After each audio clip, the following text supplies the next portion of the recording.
Hi, everybody. It's Pastor Trevor Leitner, and I'm joining you today for our 16th installment of It's All About This.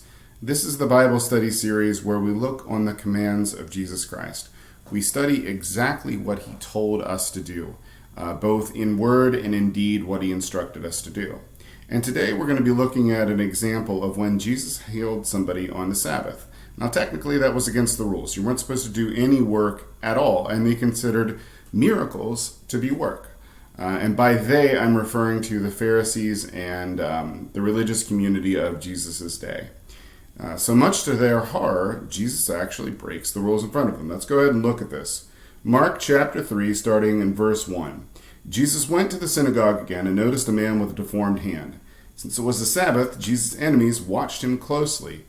If he healed the man's hand, they planned to accuse him of working on the Sabbath. Jesus said to the man with the deformed hand, "Come and stand in front of everyone."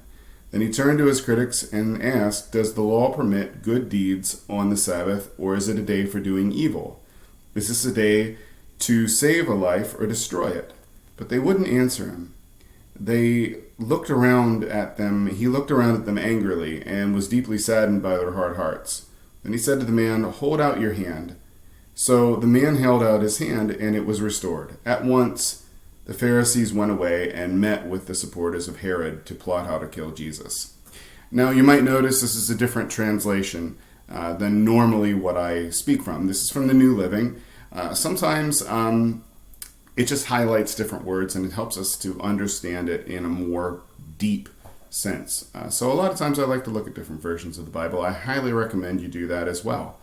And people always ask me, what's the best version of the Bible? And my simple reply is the one that you'll read. And what I mean by that is if there's a translation that speaks to you, if you're able to understand it better, so long as it's a reliable translation. If you have any questions about that, go ahead and hit me up in the comments. And also feel free to talk to your pastor or a pastor close by about what a reliable translation of the Bible might be. So, what we see here in this installment is Jesus heals a man on the Sabbath. There's a man in the synagogue that has a hand that some translations say are withered.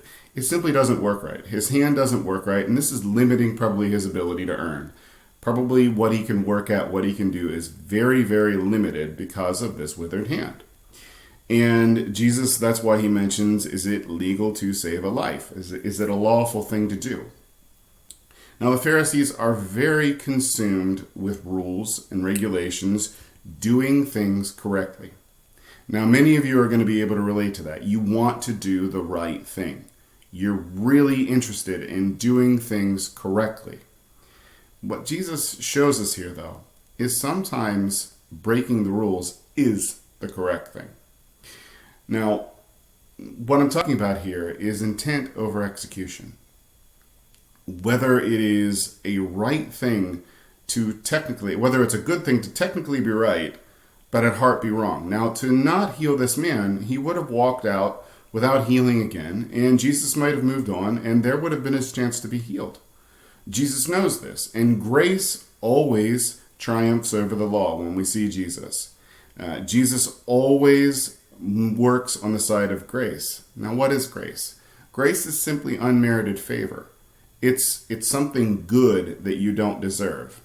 And grace is God's acceptance, God's love for us, the provision of Jesus Christ, his death on the cross. This is all grace. Mercy is when we're forgiven. So grace is when we receive something that we don't deserve. Mercy is when we don't receive what we do deserve. So I want you to understand that grace is being poured out here on this man, and Jesus wants the Pharisees to understand and come along. He wants them to get it, that it is more important to do a good thing.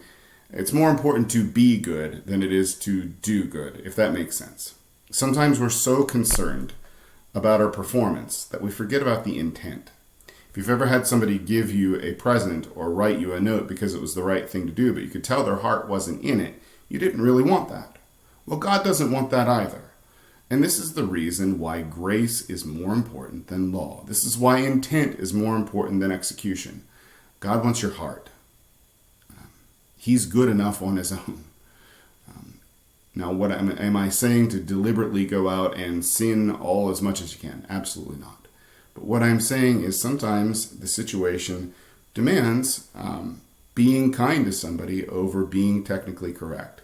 If you're on your way to church and you see somebody with a flat tire, please stop and help that person rather than being on time or early for services.